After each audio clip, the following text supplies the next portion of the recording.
Since the destruction of Strathclyde by the Vikings, Wales became the last bastion of Brythonic Britain and the language. You'll note that I insist on the word Brythonic, as whilst British culture may well have been Celtic, there is little genealogical evidence to support a large Celtic population in Britain, even Wales. Kept alive by ancient bards like the legendary Taliesin, they revived and regrettably was fabricated by Edward Williams or Lolo Morganwg. These fabrications included detailed descriptions of the Druids, whose evidence for their existence in Wales comes from the probably unreliable Julias Ceasar. The modern order for which Lolo Morganwg was responsible for creating included their worship of a monotheistic god. In truth, Lolo Morganwg had searched for Welsh folklore and literature from the medieval period and found nothing. This reflects the paucity of written work, especially when compared to Ireland and Iceland, which themselves were mostly written by Christian critics.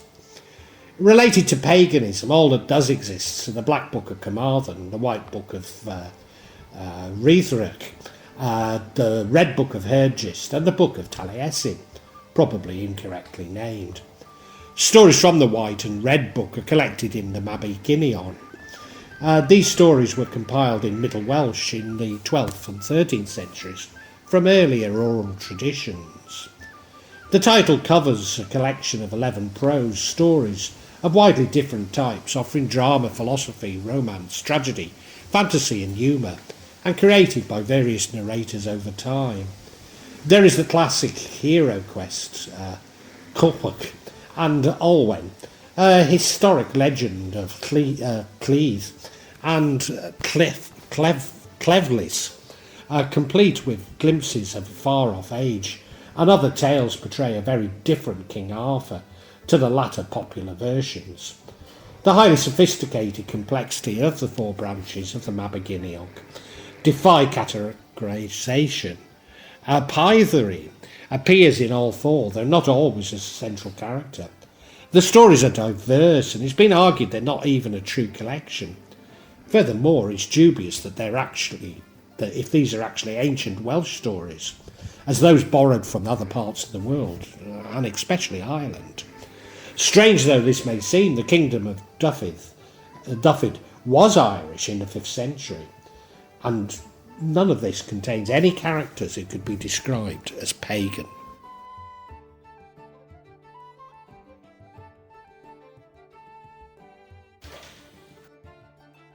According to Professor Ronald Houghton, maybe two themes in the Mabinogion do come from a traditional Welsh origin. Firstly, shape-shifting. Secondly, Annwn, another world where human-like creatures interact with humans and indeed welcome them. Pwlcha are considered to be the bringers of both good and bad fortune. They could help or hinder rural and marine communities. Pwlchas can have dark or white fur or even hair. They're said to be shape changers that could take on the appearance of horses, goats, cats, dogs and hares. They may also take a human form, which includes various animal features, such as ears or a tail.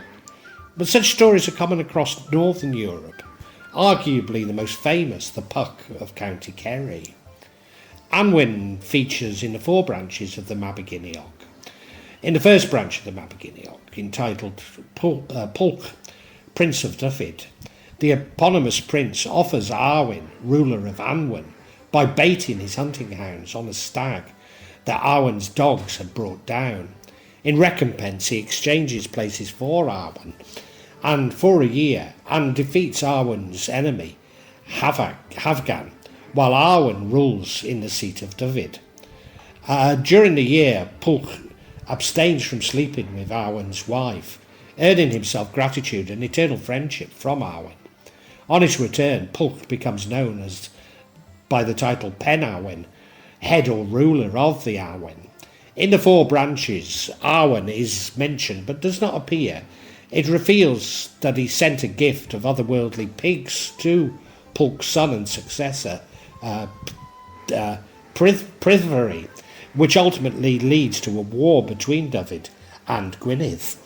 Over the time, the role of the king of Anwyn was transferred to that of Gwynap Neath of the Arthurian legend, a hunter and psychopomp, who may have been the Welsh personification of the winter.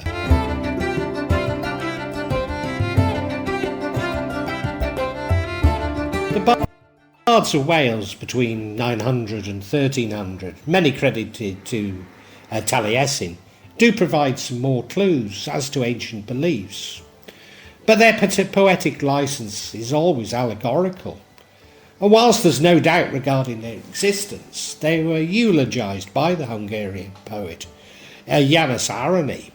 Indeed, the Cavawadhiat were considered a learned class with duties and an education that exceeded that of a common poet. They were court officials with extensive training in their art and often had close relationships with their lord. Their duties extended to the traditions involved in praising, celebrating and mourning their lord. Welsh folklore indicates that a number of tales that were preserved and told by the Cavawadhiad were also tasked with conserving the traditional historic material, the accepted myth of the Welsh past, and sharing the corresponding stories, being considered as historians themselves. Aside from storytelling, the Cavawadhiad also have the task of protecting the genealogies of the powerful families. It's from these bards that we get a concept of Awen, inadequately described as divine paranormal inspiration, but often associated with a creative drive.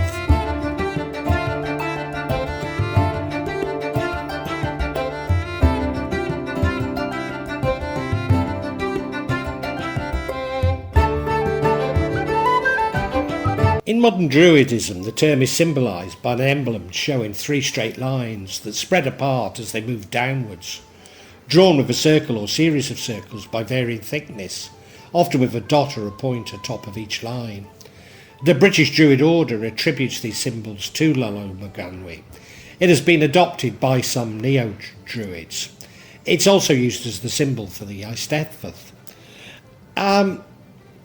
Lolo's philosophy represented a fusion of Christian and Arthurian influences, a romanticism comparable to that of William Blake and the Scottish poet and forger James MacPherson. The revived enthusiasm for all things Celtic and such elements of bardic heritage as have survived within the Welsh language tradition. He was to assert the Welshness of South Wales, particularly his home region of Glamorgan, and where he was actually from, the town of Cowbridge, even today a most English town within Wales, against the prevalent idea that North Wales represented the purest survival of Welsh traditions. The metaphysics elucidated in his forgeries and other works proposed a theory of concentric ings of existence, proceeding outwards from Awen, the outer world, through Abed and Cegnant, to Gwanfydd, or purity of heaven. Certainly modern Druidism does much to provide Welsh identity and change attitudes within Wales and the wider world. Like in Victorian England, it was particularly popular in the industrial heartland with the working class. So for Wales, this would be the southern coalfields, where the minority of the population would have been Welsh at the time, and even fewer speaking Welsh. Thus, it's as much an attempt to create a sense of identity as a tribute to a Celtic past. Dr. William Price, 4th of March 1800 to 23rd of January 1893, of Llangrisant, well, at least that's a little bit more Welsh than Cowbridge, was a Welsh physician and political activist, best known for his support of Welsh nationalism, Chartism, and involvement with neo-Druidic religious movement. Price tried reviving what he believed to be the religion of the ancient Druids, Celtic ritualists, active during the Iron Age. In doing so, he became one of the most prominent proponents of the neo-Druidic movement, based on Iolo Morganwg's activities in the 18th century. Known for adhering to beliefs such as supporting equal rights for all men, vegetarianism, vaccine hesitancy and cremation, whilst opposing vivisection and marriage, some of which were highly controversial at the time, and still are, of course, as recent events tell us. He has been widely known as an eccentric and a radical. After cremating his dead son in 1884, Price was arrested and put on trial by those who believed cremation was illegal under English law. However, he was successfully argued that there was no legislation that specifically outlawed it, which paved the way for the Cremation Act of 1902. Upon his death, he was cremated in a ceremony watched by 20,000 onlookers.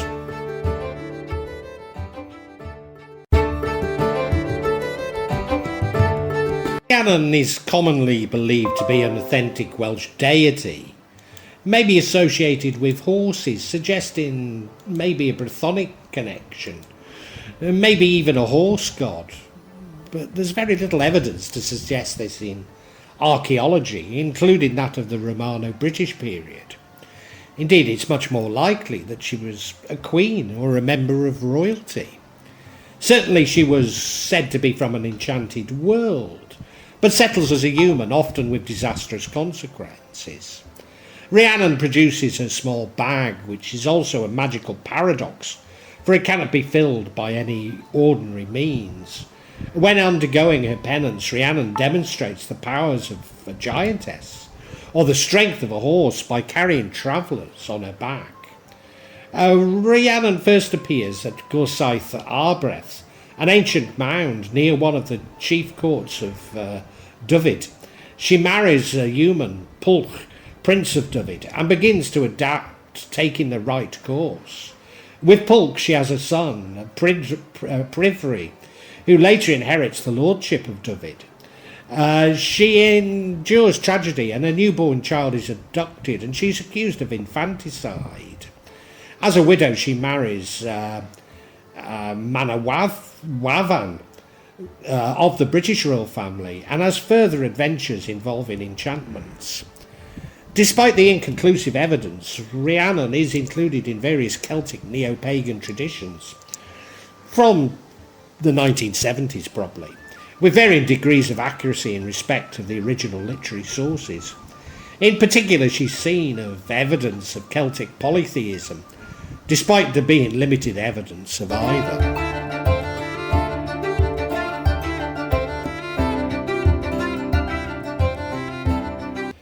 Prithio Anwyn, or the Loot of the Otherworld, is a story in the book of Taliesin to bring back the magical cauldron from the underworld. However, it's obviously of Christian origin and allegory, despite being taken as pagan. Now, it certainly does mention Arthurian legend. In Culhwch and Alwyn, Arthur's retinue also sailed to Ireland aboard his ship, Prydwen, the ship used in Prithio, to obtain the cauldron, which, like that in Prithio Anthwydd, would never boil meat for a coward, whereas it would boil quickly if the meat was for a brave man were put in it. Arthur's warriors, Llanlenwach, the Irishman, seizes Calder, Volk, Excalibur, and swings it around, killing Dwynwach's entire retinue. Taliesin is mentioned in Culhwch amongst Arthur's retinue, as are several Gwairs. Early translation suggests a link between Prithio Anwyn, taken together with the Bran story and later Grail narratives. Bran the Blessed appears most prominently in Branwach Far Clear, in which he is a giant and king of Britain. In the text he invades islands and comes to the aid of his sister, who has suffered abuse at the hands of the Irish king, Matlock. He is killed in a battle by a poisoned spear in his foot. His head is buried in London and guarded Britain from foreign invasion, until it unearthing by King Arthur sometime later. He also appears frequently in medieval Welsh poetry, as well as in the Welsh triads and the cad Gothrii, but similarities are somewhat peripheral, such as both Bran the Blessed and the Grailkeeper, the Fisher King, receive wounds in their legs, and both dwell in the Castle of Delights, where no time seems to pass. The Grail, portrayed in Christian de Troyes' Percival, the story of the Grail, is taken to be reminiscent of Bran's Cauldron. As in Prithia, the Grail romances always result in initial tragedy, and frequently in huge loss of life.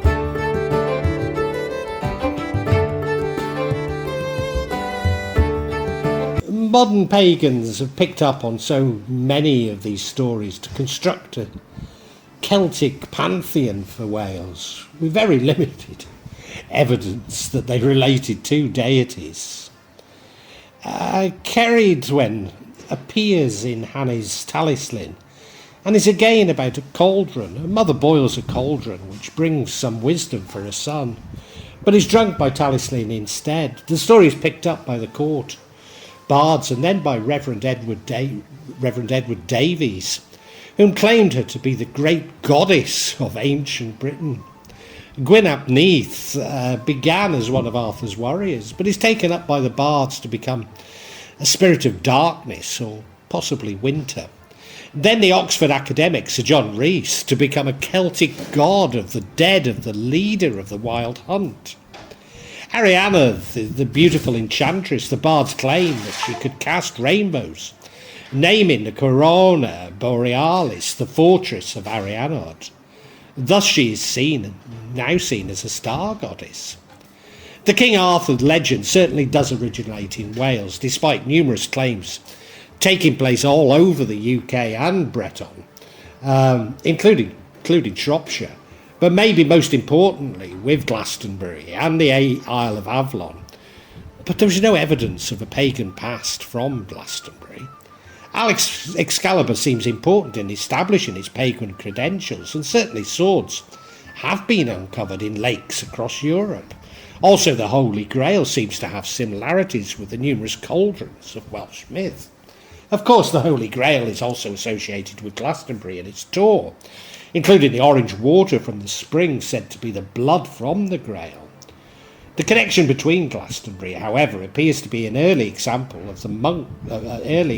of place marketing by the monks of the abbey in the 12th century. Following the church at the abbey burning down, the monks required an alternative source of pilgrimage, and duly found the graves of King Arthur and Queen Guinevere at the abbey. Shortly after discovering King Arthur, a novel by Robert de Boron identified the Isle of Avalon as the resting place of the Holy Grail, brought by Joseph of Arimathea. This was later repeated by Geoffrey of Monmouth. And indeed, I remember it was a story I was told at primary school, as though it were, well, it was part of my Bible studies, I think, but, as though it was truth. Recently, archaeological evidence does, however, suggest prehistoric activity near the Chalice Well in Glastonbury, although there's no indication of paganism.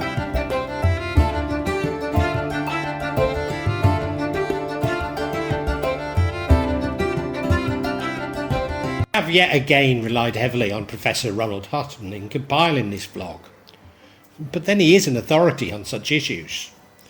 My overall conclusion is not that the Celts had no influence on Wales, nor that no part was ever pagan, but that so much of Welsh folklore appears to be a Victorian fantasy. So much that we believe that the characteristic of Wales is of Victorian origin. Even the Welsh dragon did not become associated with Wales until Henry Tudor.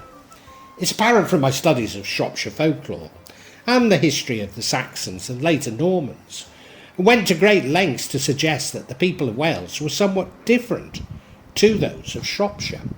The King Offa drove the Welsh and the devil over the Severn at the foot of Mardle, banishing both forever. But it seems much more likely that the population of Shrewsbury was for some time would be indistinguishable from those on the other side of the border.